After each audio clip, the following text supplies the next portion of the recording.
नमस्कार साथियों, यह है पीएच नेटवर्क। मैं हूं प्रदीप हुंडू। आपका इस नेटवर्क में स्वागत है।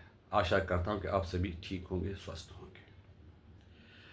आजकल चर्चा में है वोटर लिस्ट का, बिहार के वोटर लिस्ट जिसमें वो जो रिवीजन हुआ एसआईआर, उस पर बहुत चर्चा आजकल चल रही थी। आज तेजस्वी यादव ने ये कहा था कि मेरा ये एपिक नंबर है। ये पूरा प्रेस कॉन्फ्रेंस में बताया था, मेरा ये एपिक नंबर है, इसमें मैंने मोबाइल से डाल दिया, लेकिन उसमें कोई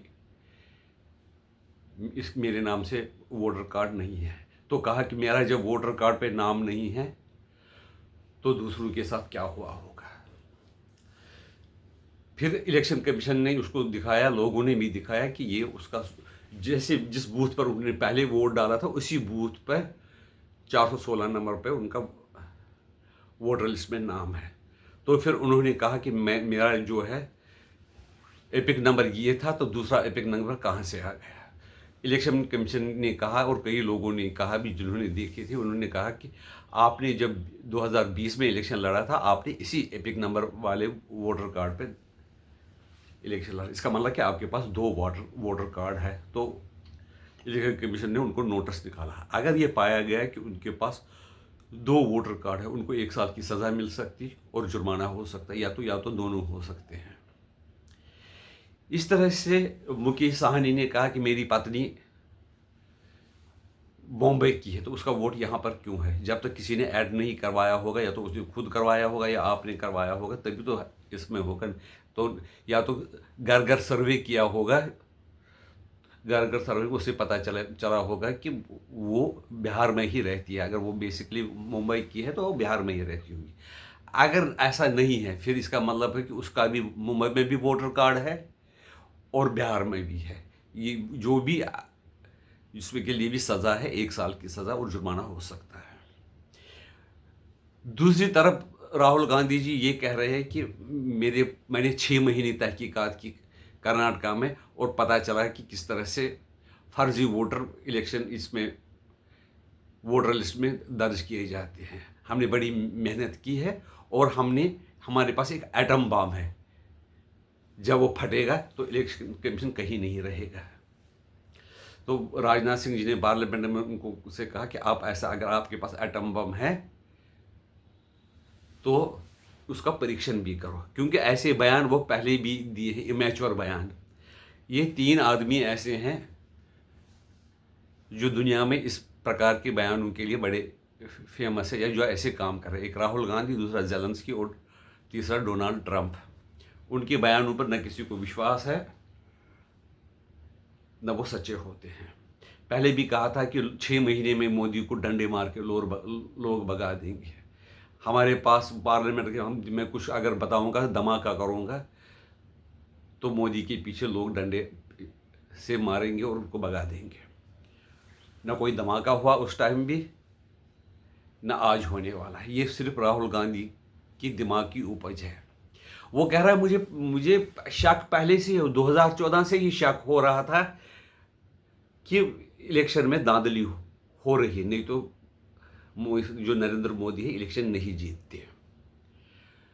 उनको ये कौन समझाए कि उस वक्त तो आप जो हुकूमत थी, आपकी माँ थी, माँ की हुकूमत थी, आपकी माँ के द्वारा, सोनिया गांधी द्वारा इलेक्शन कमीशन था।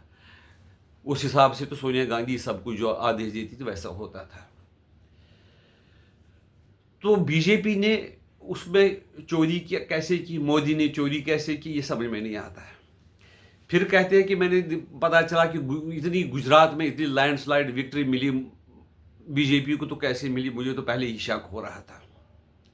या तो किसी को ये होती है, शक की कोई बीमारी होती है, इसका कोई इलाज नहीं होता है, या तो वो जानबूझकर ऐसे समस्या ये तो उठाना चाहता है जिससे कि लोगों को अटेंशन डाइवर्ट करना किया जाए सके। वो ऐसे कि वो या तो ये हो सकता है उनको पता मेरी हार हो रही है, इसलिए मैं पहले से ही ग्राउंड बना के रखूंगा। क्योंकि कुछ सेक्शन माइनर बिल्कुल जो होते हैं वो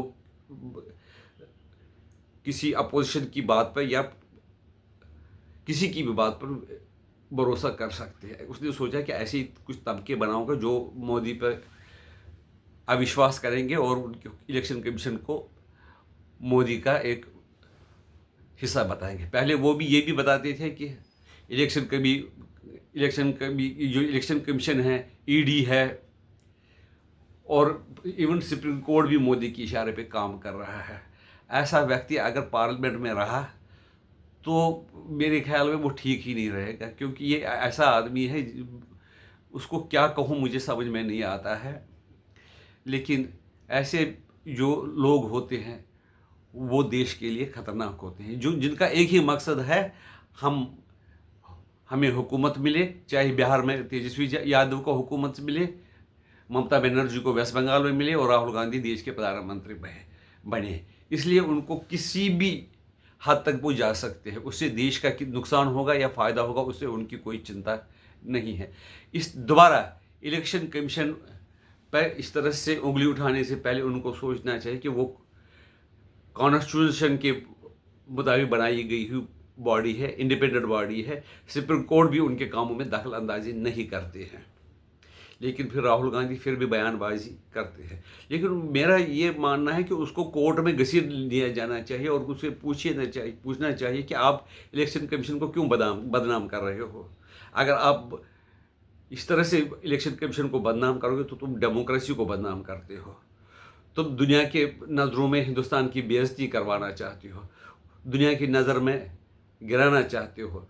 क्योंकि पहले भी ये देखा कि ट्रंप 26 बार कहता है कि सरेंडर सरेंडर सरेंडर, कि मैंने रुकवाया। फिर उनको कहा कि हिंदुस्तान की अर्थव्यवस्था डेड है, वो भी कहा कि मोदी और सीतारमण के बगैर किसी को ये पता नहीं है कि हमारी मोदी डेड है। जो भी वो दोनों विश्वास करते हैं कि हमारी जो चल रही है हमारी इकोनॉमी, जीडीपी ग्रोथ है वो 6.4%। ये खाली मोदी जी को और ये जो सीतारमण को जानकारी। वो जो वर्ल्ड बैंक, जो वर्ल्ड के इंस्टीट्यूशन, बड़े बड़े इंस्टीट्यूशन जो कह रहे हैं कि इस बार इतनी ग्रोथ हो रही है, वो भी गलत है। सिर्फ एक ही आदमी है, एक ट्रंप सच्चा है और दूसरा राहुल गांधी। दोनों को मेरी ओर से नमस्कार, आपको भी नमस्कार, प्यार भरी शुभ रात्रि, good night, again Vande Mataram, Bharat माता की जय।